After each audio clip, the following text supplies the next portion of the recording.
Brother Tom Horn, it is a true honor to have you here tonight. And how are you doing, my friend?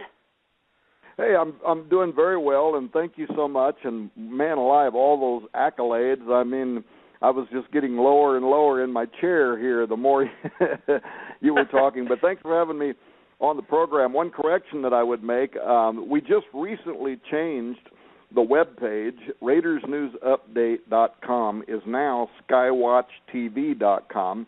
So if a person goes to RaidersNewsUpdate.com, they'll just see an ad there to click on it to follow it over to SkywatchTV.com. We had to produce a new website because, well, for a lot of reasons. One, because Raiders News Update was built on an old frames-based system, and more, as you know, people today are using all kinds of smart devices and tablets and smartphones, and your websites have to be mobile ready.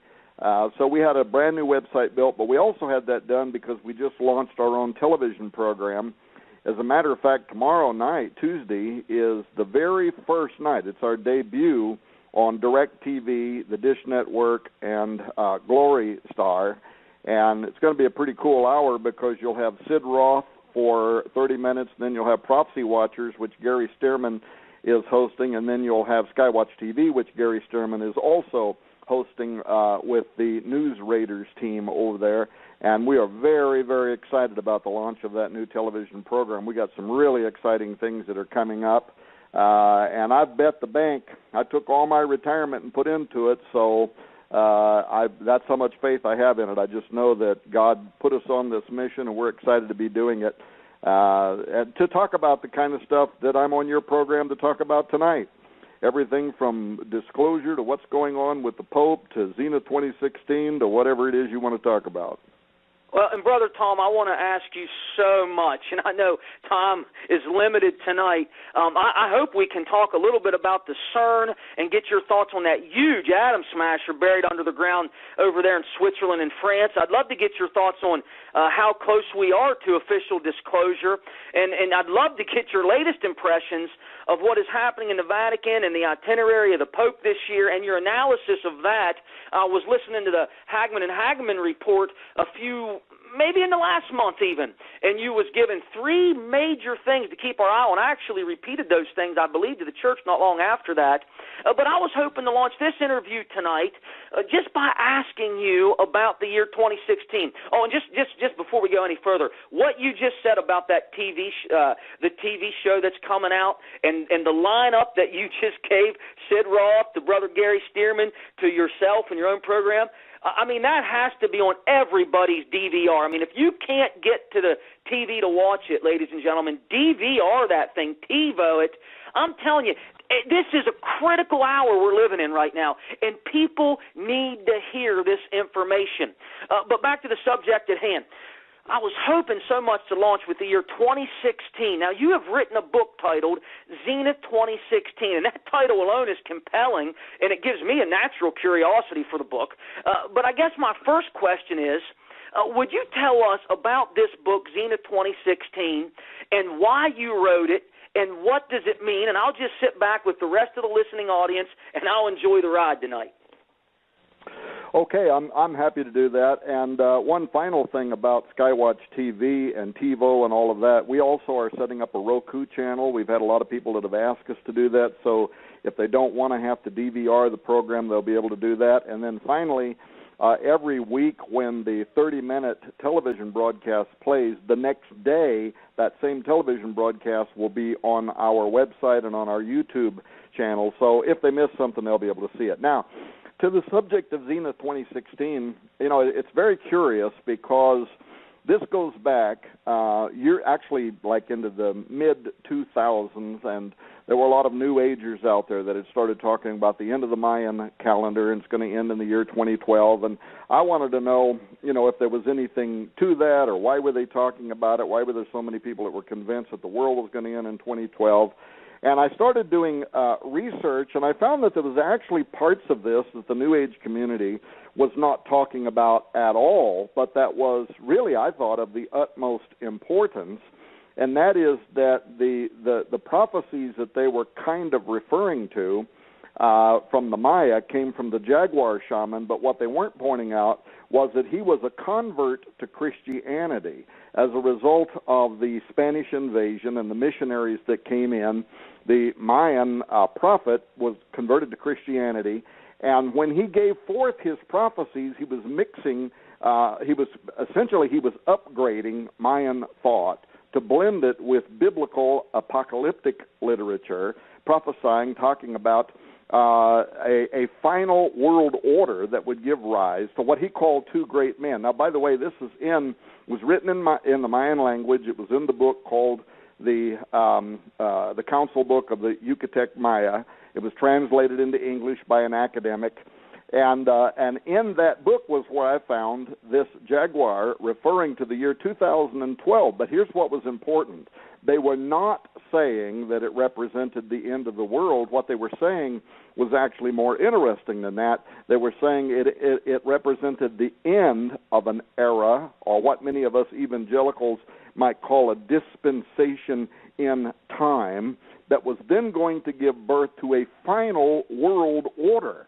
And the jaguar shaman believed, based on their own, research of the stars and astronomical data, and for that matter, even paganism, which he was trying to Christianize, believed that what would happen in 2012 would actually just be the dawn of a final world era.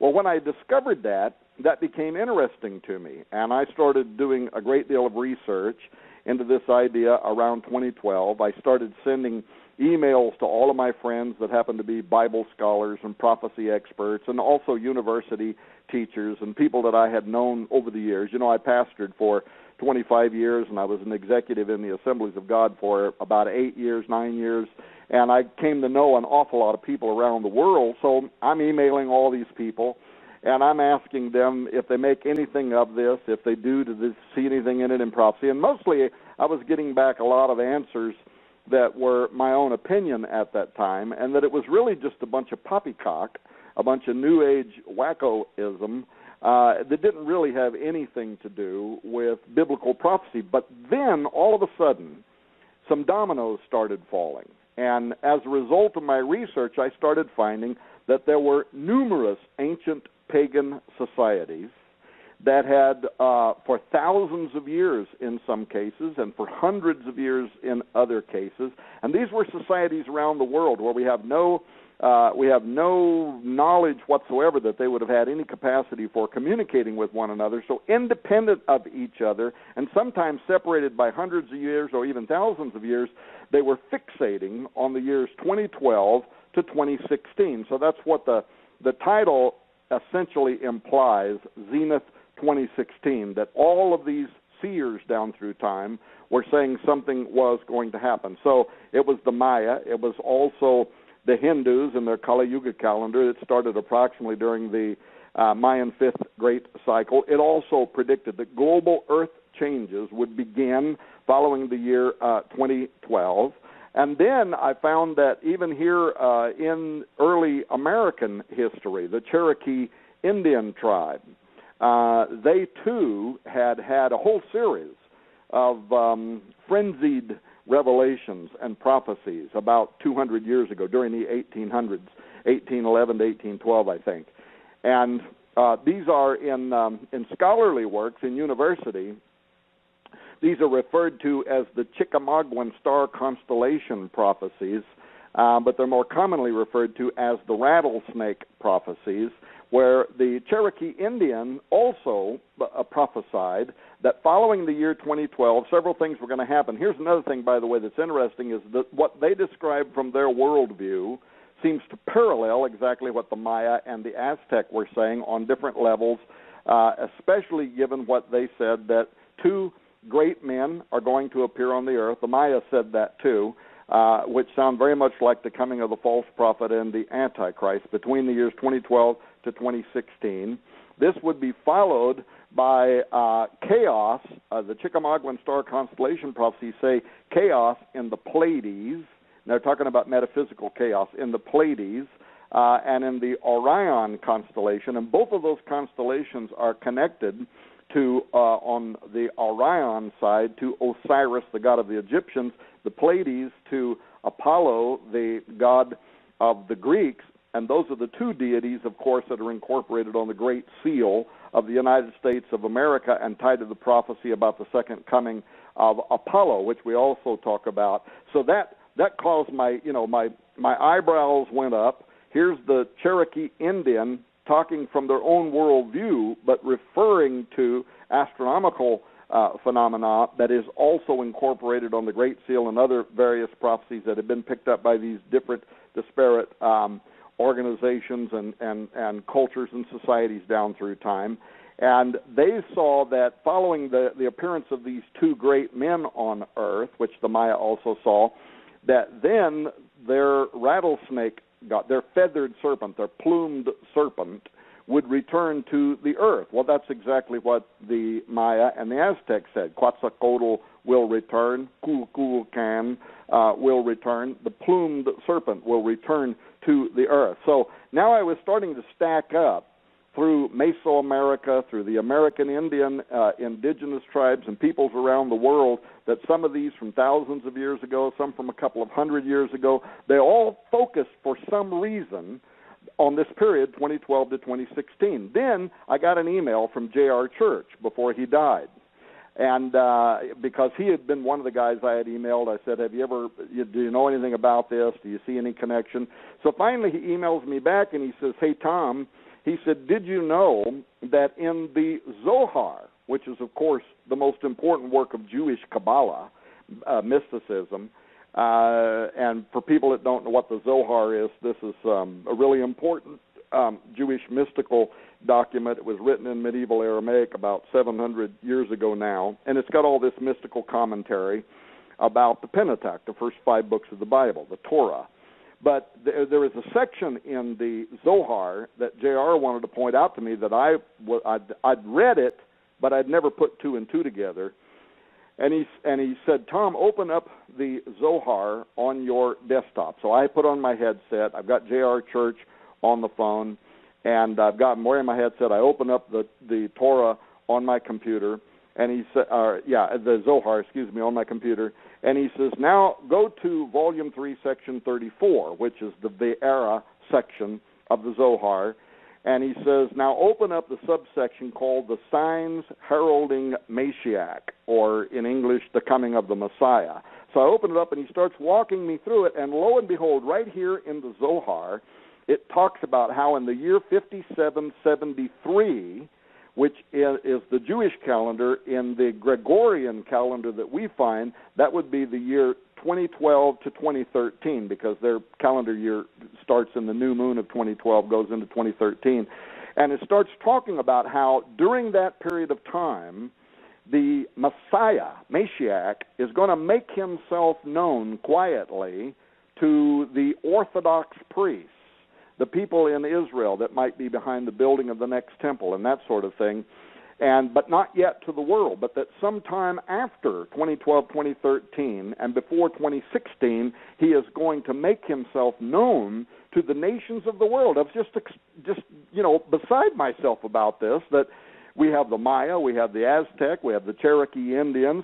Now we've got Jewish priests 700 years ago naming the exact same period of time, that 2012 to 2016, something's going to happen. Then I went from there and I discovered the 800-year-old prophecies of Rabbi Judah ben Samuel, who also focused on 2012 to 2016. Then Chris Putnam and we worked together to write Petrus Romanus. We also wrote the book Ex Vaticana, and right now, in a few weeks from now, we're releasing the most powerful of the 3 books. This book's called On the Path of the Immortals, and it is literally going to shake foundations. It's the most extraordinary research. In fact, it's so big, I've sent film crews to Arizona, to the ancient Anasazi dwellings. We're going to do a 6-week televised special report. I'm going to be doing major media. I'm going to be on the Jim Baker program here this week talking about it. I mean, it's just extraordinary what the findings are. But so Chris and I were doing this research, and we get a professor from a university who hears us on a radio show, and he emails us and he says, did you know that during the turn of the century, Protestant reformers, now we're a couple of hundred years ago, he said numerous Protestant reformers focused on the year 2012 to 2016, and among them were very, very famous preachers like Jonathan Edwards. And we followed up on this, and we actually went to the Yale University, got copies of letters that Jonathan Edwards had written. We reproduced some of these in our books, in which he predicted that the Antichrist and the false prophet would appear on earth sometime between the year 2012 to 2016. But before we were done, we had actually turned up 24 volumes of books, magazines, the Theological Dictionary of Princeton University from the 1800s, all of these kind of documents in which Protestant reformers were also saying that between the year 2012 and 2016. So the reason behind the title of that book and why I had to write it was I had this avalanche of information that I suddenly had landing in my lap. And my big question was this, not whether the prophecy of the popes or any of these other prophecies, not whether they were inspired divinely or demonically, but why? That was really the big question. Why did so many cultures all around the world for so many different ages of time tend to focus on this very period that we are living in right now? We're right in the middle of it. We're in 2015. And then combine that with what's happening with the blood moons, 2014 and 2015. So all these different things that are happening all around the world right now just compelled me to have to write that book. And I should say one other thing, and then I'll shut up, but that book was one of the only times where I've actually had opportunity to essentially block myself out from the world, cancel all of my speaking arrangements, and spend an entire year actually thoroughly investigating a subject matter. And by the time I wrote that book, I literally had tens of thousands of pages of research information, and then I had the opportunity to take the time to write it like I wanted to. And people all over the world have said that it's my magnum opus, that it's the best book I ever wrote. And I don't know if that's true, by the way, or if I've ever even written anything that is great. But I certainly was intrigued by this phenomenon concerning these year dates and why so many cultures focused on it.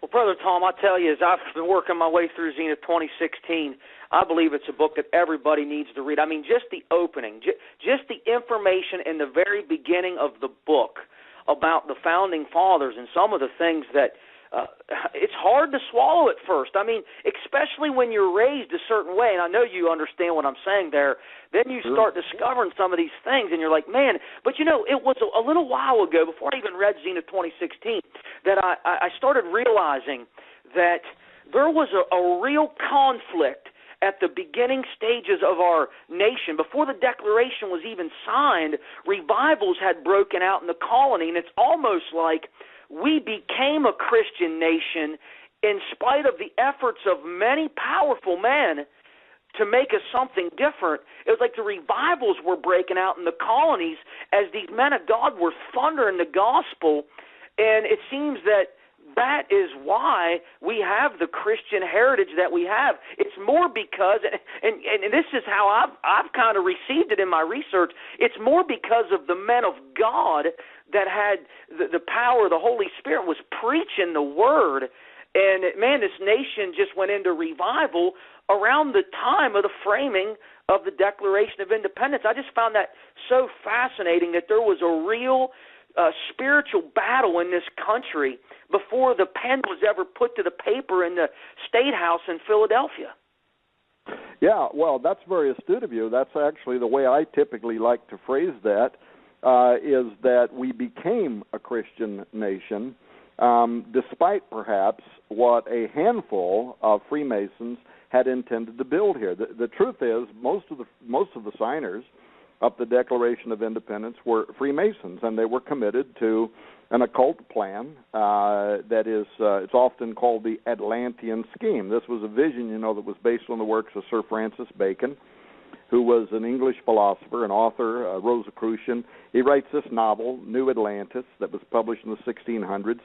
But it portrayed a very specific utopian vision, and there were very powerful members of secret intellectual societies throughout Europe that were very committed to building a new kind of democracy based on the enlightened grandeur of ancient Atlantis as it had been described by Sir Francis Bacon. In fact, there's a Newfoundland stamp. You can look this up on Wikipedia and even see this Newfoundland stamp that is a picture of Francis Bacon on the front of it, talking about how he is the pioneer of the order that will be established here in the United States of America, because the intellectuals in Europe realized that things were too entrenched there. They were never going to be able to establish what they wanted in that country, but they looked here at the New World, America, as a place that was unimpeded by political realities entrenched in their own homeland. And you can read the writings of the Freemasons themselves. Manly P. Hall, who is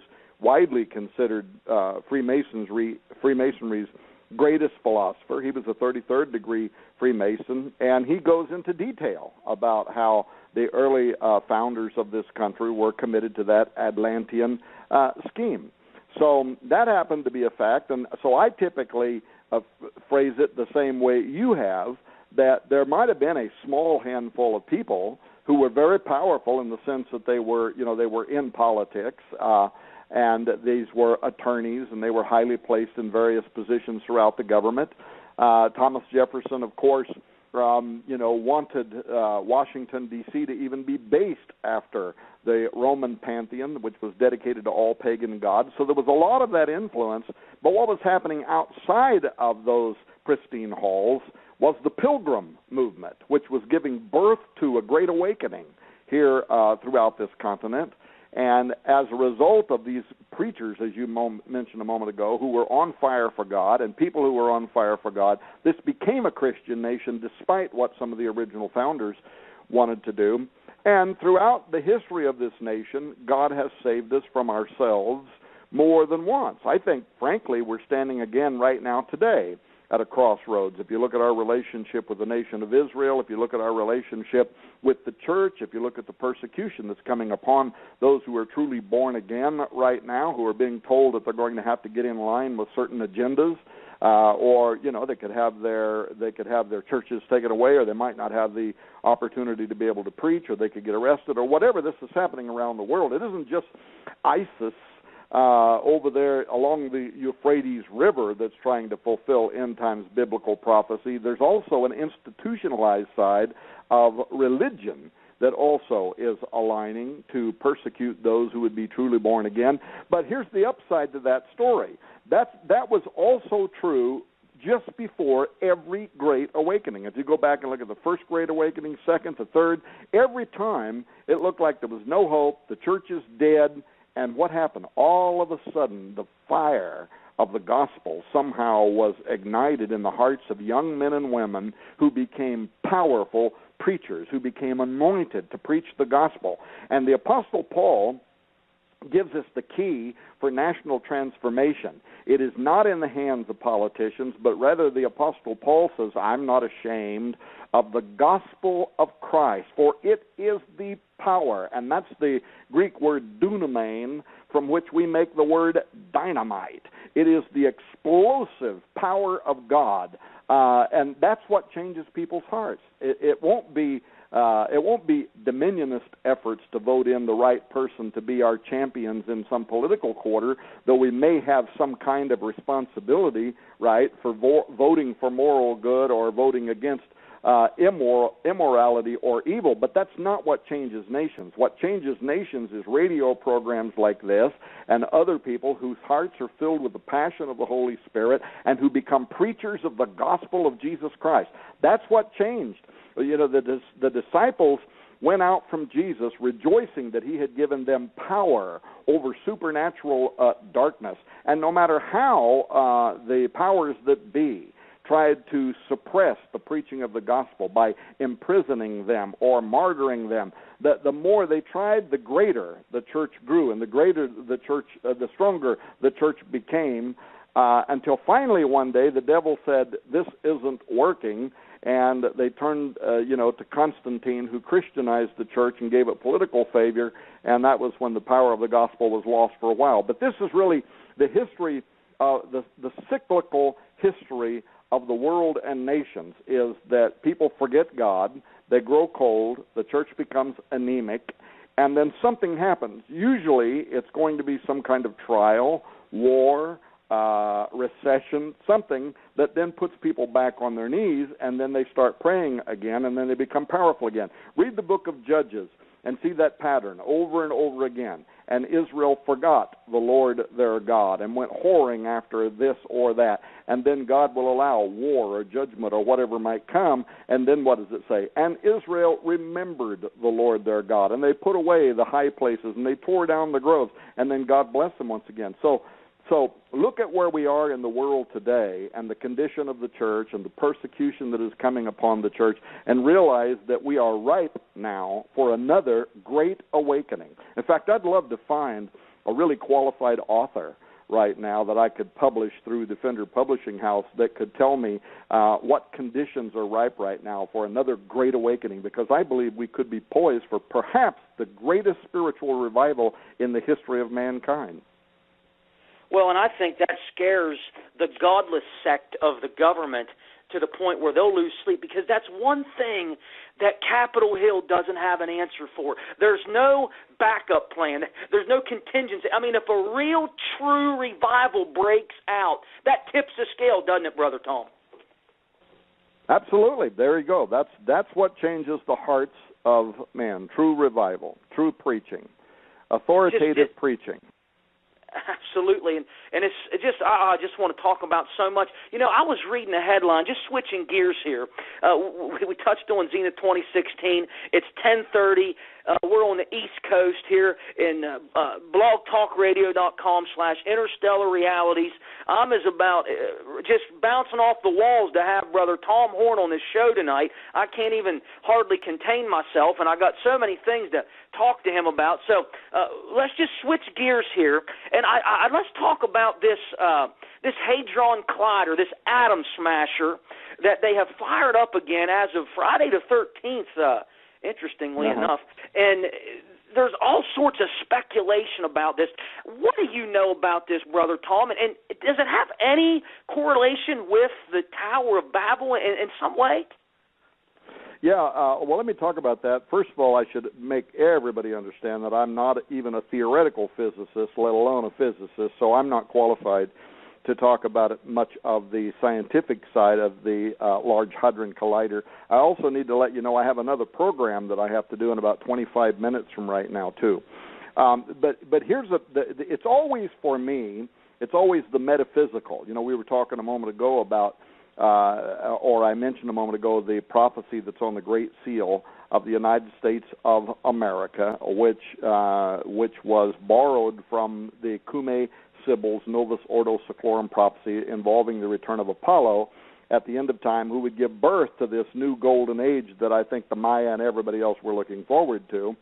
But how many know that Apollyon, the destroyer, is actually related to Cern, the Large Hadron Collider? And how so?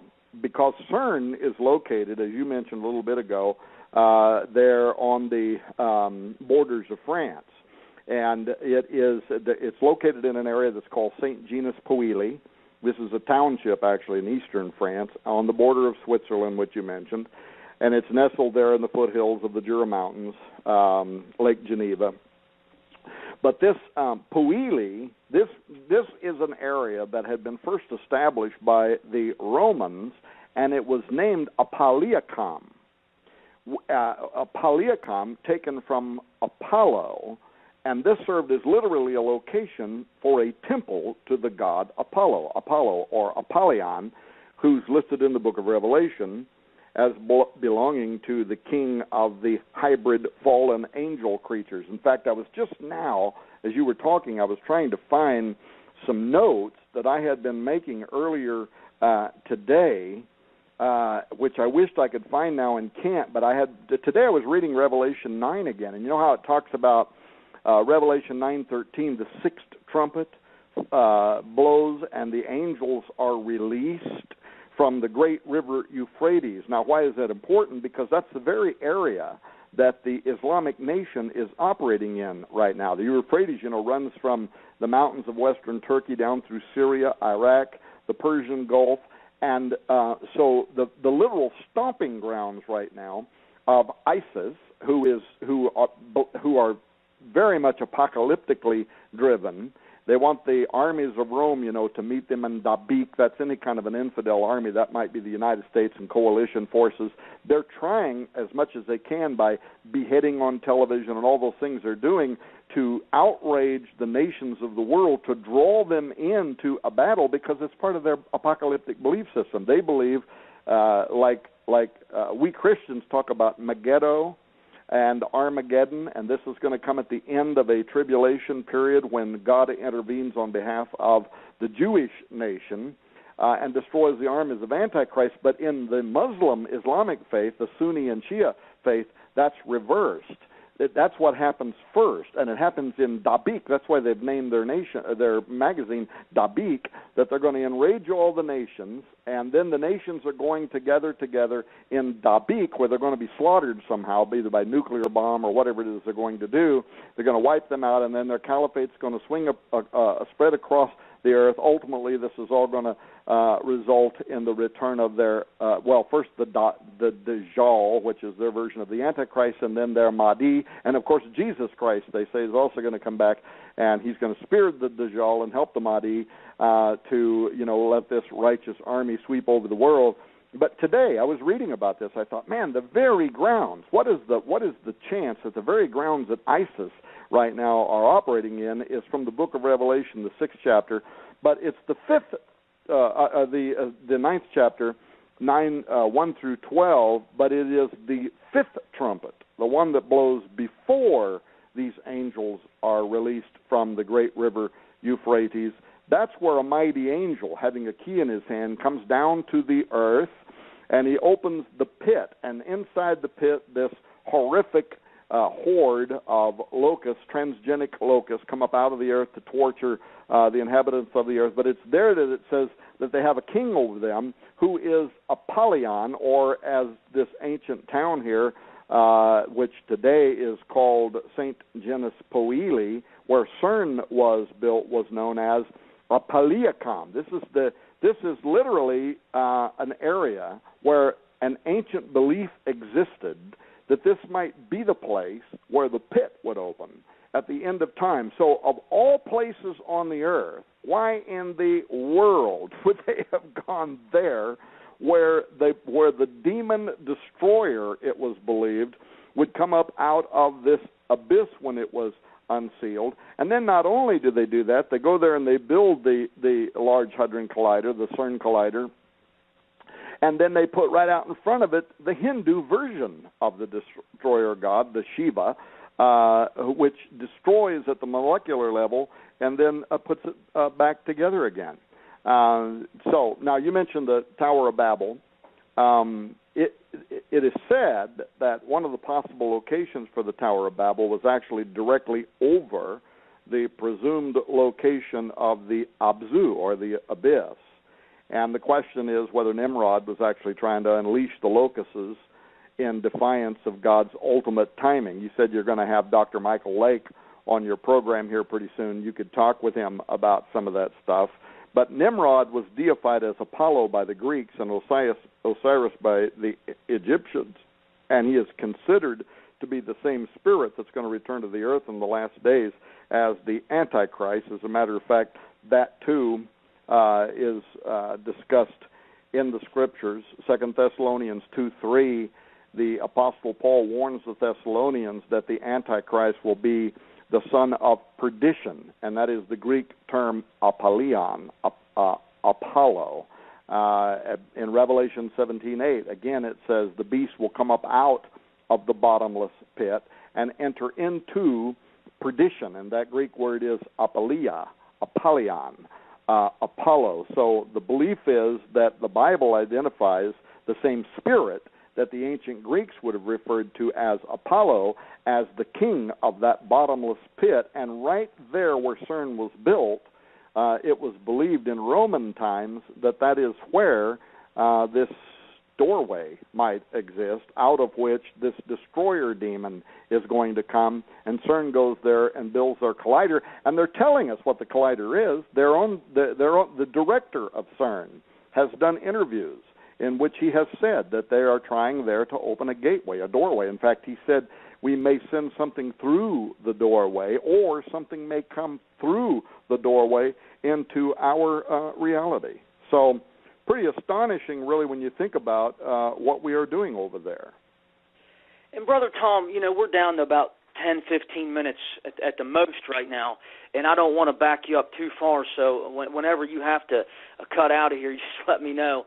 I hit a timer when you said about 25 minutes. I grabbed my phone and I started hitting a timer because I don't want to mess up your schedule at all. You're extremely busy, and we're just so thankful you could be with us for a small moment of time here tonight. But just on an overall general viewpoint, as far as end times go right now, and you read the book of Revelation, and your understanding of the Bible is astounding to me. When you think about Bible prophecy, when you think about the end times, and when you think about where we are right now, how close is all this, Brother Tom, the return of the Lord, I mean, the rise of the Antichrist? What are you trekking with now? I hope you understand my question. It's like a general overview of what you're looking at, where you think we are on the prophetic timeline right now. Well, again, you know, you mentioned that you were listening to a program the other day where I was talking about different things that I think that people ought to be watching for. I think maybe it was the 4 things or 5 things that I had listed that people ought to be watching for in 2015 that connect to this current Pope. I think that the Pope has put himself out there. I think that he definitely is one of the personalities that I myself am going to be watching. And why would that be true? Well, first of all, because any day now, this month, he is supposed to put forward an encyclical, which is a rare and important document, an authoritative document that is published by a pope, in which he provides moral guidance, but more than that, he speaks as the voice of God. It's kind of a vicarious filii Dei moment in which he is speaking as the voice of God on a moral issue. So this encyclical will be taken by all of the bishops around the world. It will be given to all of the over 1 billion Roman Catholics in the world, and it will become a mandate, something that they have to believe in and something that they have to aspire to or something that they have to promote. And the question is, what is this encyclical going to say? Now, we're going to find out, right away. We're going to find out in the next few days or this month, as I understand it.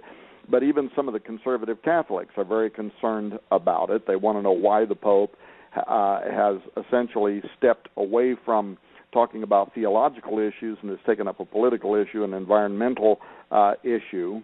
And we're going to have to just wait and see.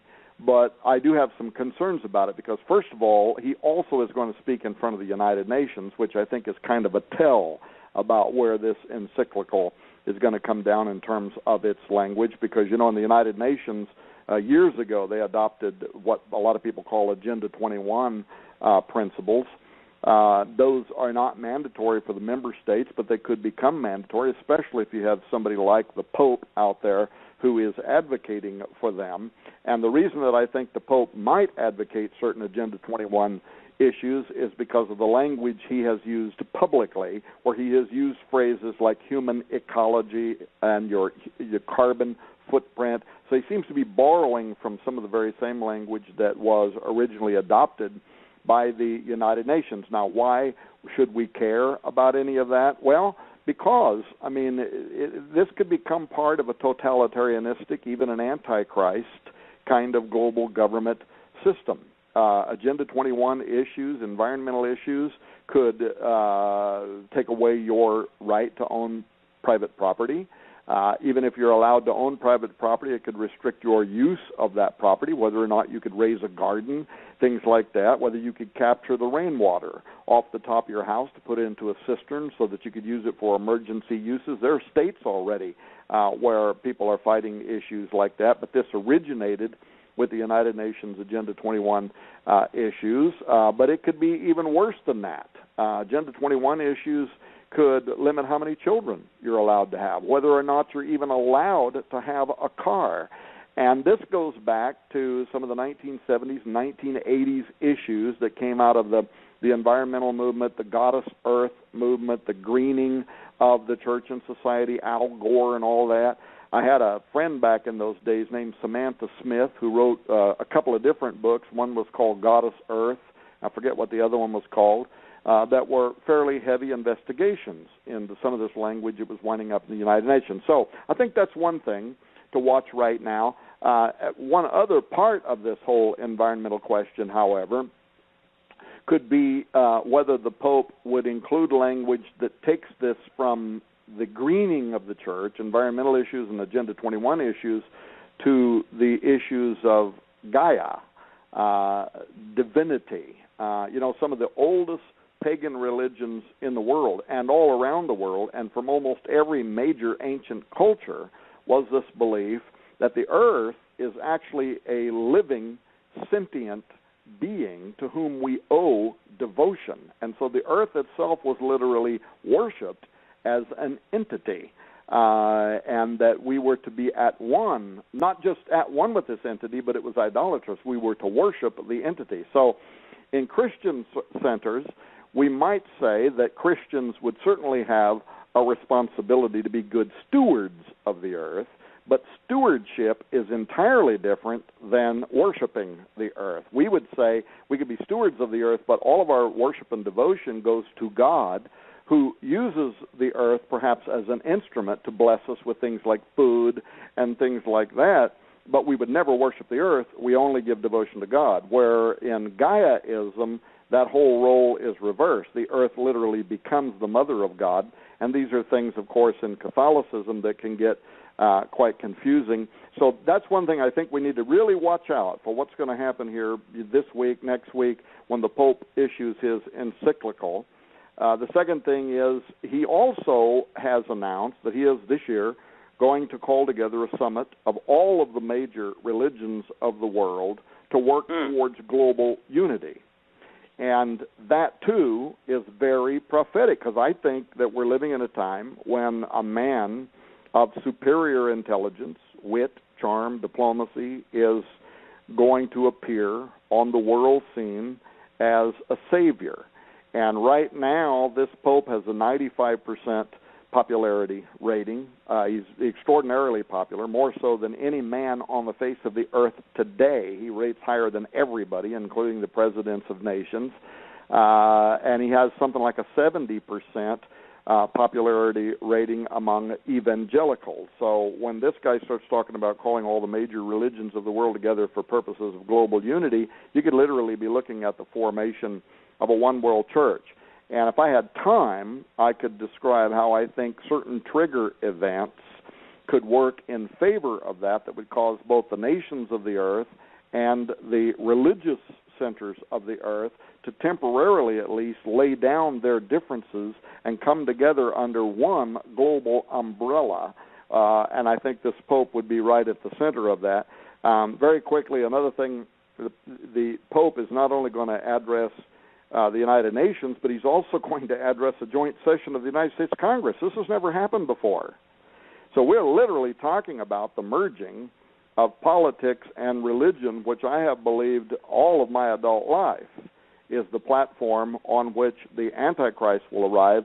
And then fourthly, there are conservative Catholics right now that are implying to me that this encyclical may include language that connects to what's called the many worlds theory. Now, this is a theory that is very much espoused by many of the Opus Dei level theologians in the Roman Catholic Church. It's what makes them talk about aliens, and we would accept them as our space brothers. A lot of that theology grows out of what's called many worlds.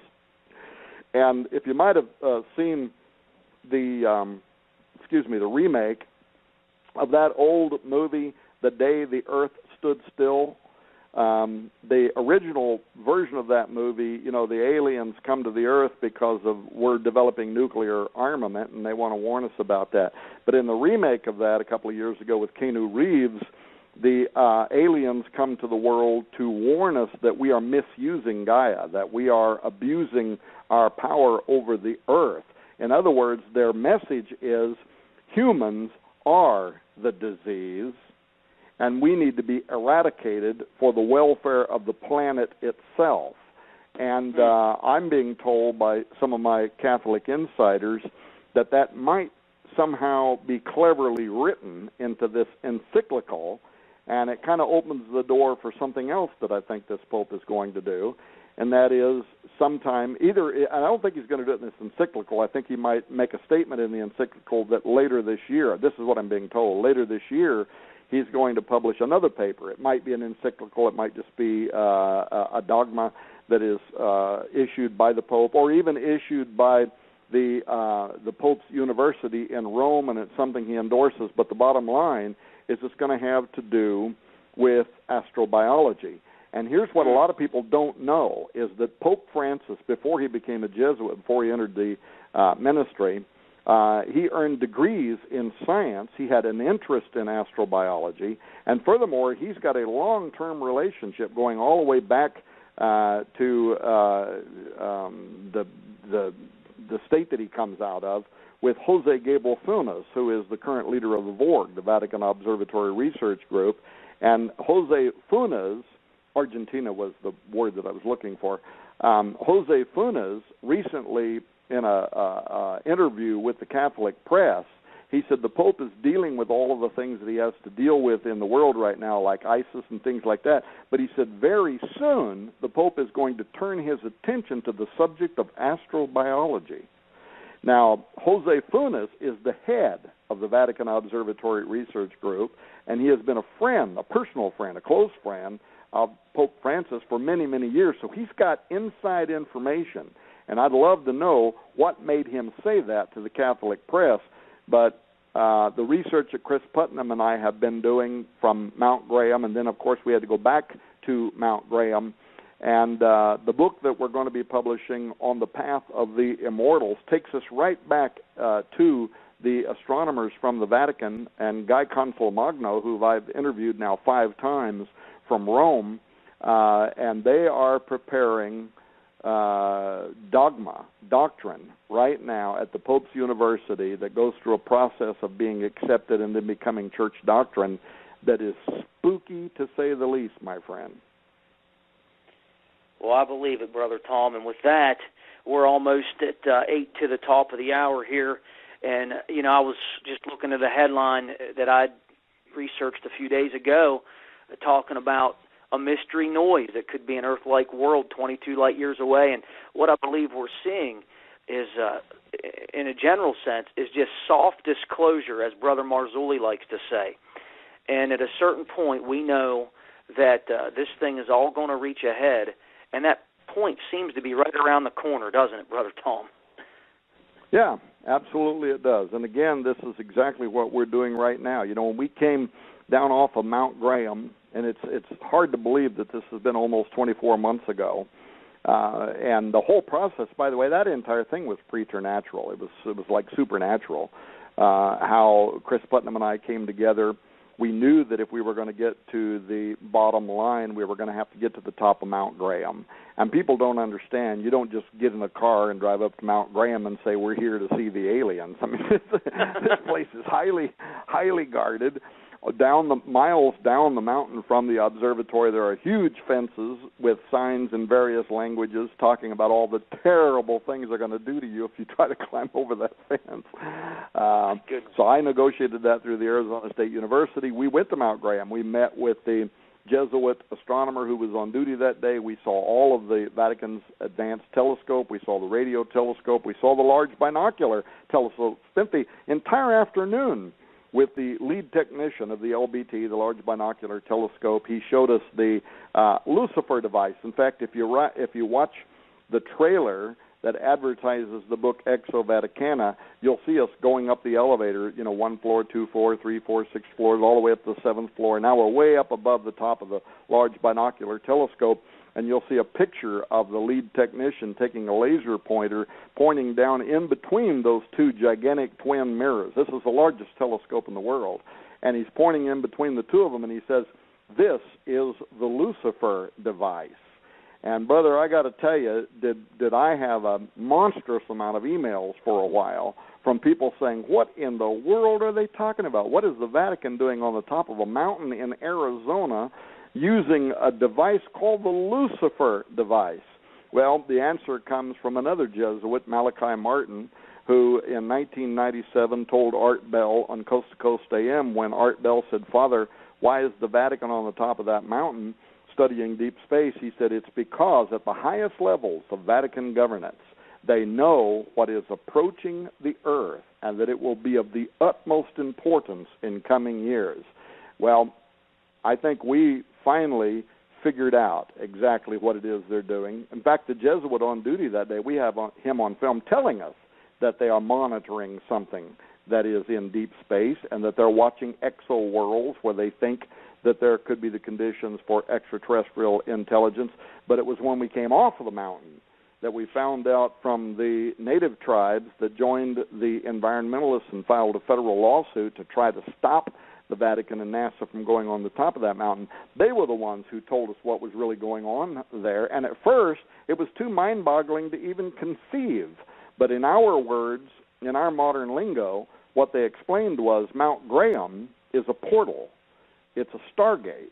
And that's something to try to wrap your mind around. It's a place, a doorway, where other intelligence moves in and out of this reality. It's one of the 4 holiest mountains in the world to all indigenous American tribes for that very reason. And at first we thought, should we cue the Twilight Zone music now? What in the world are these guys talking about? But now we've spent 24 months, 2 film crews, tens of thousands of pages of research. We got doors open that have never been opened before, and we filmed things. People are hardly going to be able to. We filmed the denizens coming through the doorways. This is some spooky stuff, and we have it on film. But not just that, we got to the university levels among the professors of the tribes themselves, and finally we got with a Cherokee guide who took us behind the locked gates of the reservation, took and pointed out to us, some stuff that people are absolutely, you're simply not going to believe the gazillions of dollars that they have spent preparing the largest kiva in the world for the fifth world, which is their version of the apocalypse, at where the nations, all of the Indian nations, are going to go when the Great Tribulation begins. It's absolutely astonishing. I've got to go, by the way. I think I'm being buzzed by my other show right now. Great to be on your program tonight. Thanks for having me on. Thank you so much, Brother Tom. Look forward to having you again sometime in the future. All right. Bye-bye. Bye-bye. Ladies and gentlemen, that was Brother Tom Horn, and what an interview. What a time we just had. I've heard him speak in the same capacity that he just spoke for practically 3 hours. And we got some callers in queue right now. The switchboard's pretty full tonight, and we've got a chat room that's got some people in that as well. So I'm going to go to the switchboard right now real quick, and I'm going to go ahead and take my dad off mute, and I'm going to take Brother John Glencoe off mute. And if you guys are there, I'd love to hear some of your comments, analysis, or any kind of questions you want to bounce around here this evening. Can you guys hear me tonight? Yes, can, Pastor Stevie. Yeah, Brother I John, can hear you. Dad, that was some incredible thing. Dad, we'll start with you. As Brother Tom was talking, I mean, he uses words and phrases that are on such an academic level. Sometimes it's hard for me to digest them. But did you pick up on anything specific that he said tonight that you found interesting, or were you thinking of anything as he was talking? Because, Dad, you've got some incredible insight to the times we're living in right now. As far as end times go, did this interview tonight spring anything in your mind or in your heart about the times we're living in right now? Well, he went over a lot of stuff. Some of the things he was talking about I'd never heard before, but I think he's very, very intelligent and very bright. I could have listened to him for another hour easily. My mind's just going back and forth with what he was saying about, the telescope up on that mountain that